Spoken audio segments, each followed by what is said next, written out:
Hello hi friends, అందరూ ఎలా ఉన్నారు? Welcome to my blogs. ఈరోజు నేను చేయబోయే రెసిపీ పెసరపప్పు సాంబార్. గ్లాస్ పప్పు తీసుకొని నేను కుక్కర్లో వేసుకొని క్లీన్ చేసి పక్కన పెట్టుకున్నాను. సాంబార్లోకి బెండకాయ, వంకాయ, ములంకాడ ఇవన్నీ తీసుకున్నాను సాంబార్లో వేసుకోవడానికి. నేను నీట్గా కడిగి పెట్టుకున్న దాంట్లో ఉల్లిపాయలు, టమాటా, పచ్చిమిర్చి వేసుకుంటున్నాను. ఇందులో నేను అల్లం వేసుకుంటున్నాను. దాంట్లో చాలా టేస్ట్ వస్తుంది. ఇందులో వేసుకుంటాను. ఇందులో 2 స్పూన్స్ ఉప్పు, 2 స్పూన్స్ కారం కూడా వేసుకుంటున్నాను.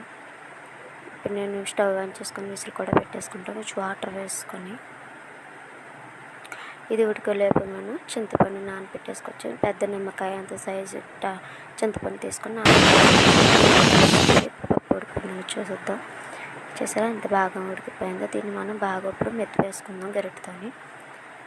బాగా మెత్తగా అయిపోయింది. ఇందులోనే మనం కట్ చేసుకున్న కూరగాయలన్నీ వేసుకోవచ్చు. ఇందులోనే నేను శుభ్రంగా చింతపండు అంతా గుజ్జు తీసుకొని పెట్టుకున్నాను పక్కనే. ఇది నీట్గా మొత్తం అంతా కలిపేసుకొని ఇందులో చిటికెడు పసుపు, ఇంత సరిపడా వాటర్ కూడా వేసుకోండి. సరిపడా వాటర్ వేసుకొని బాగా మరగనివ్వండి.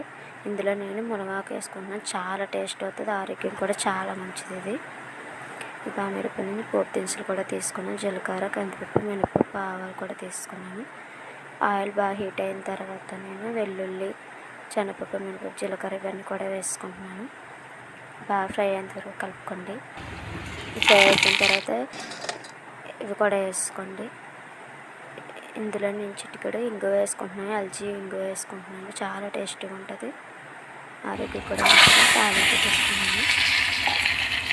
చూసారా, టేస్టీ సాంబార్ రెడీ అయిపోయింది.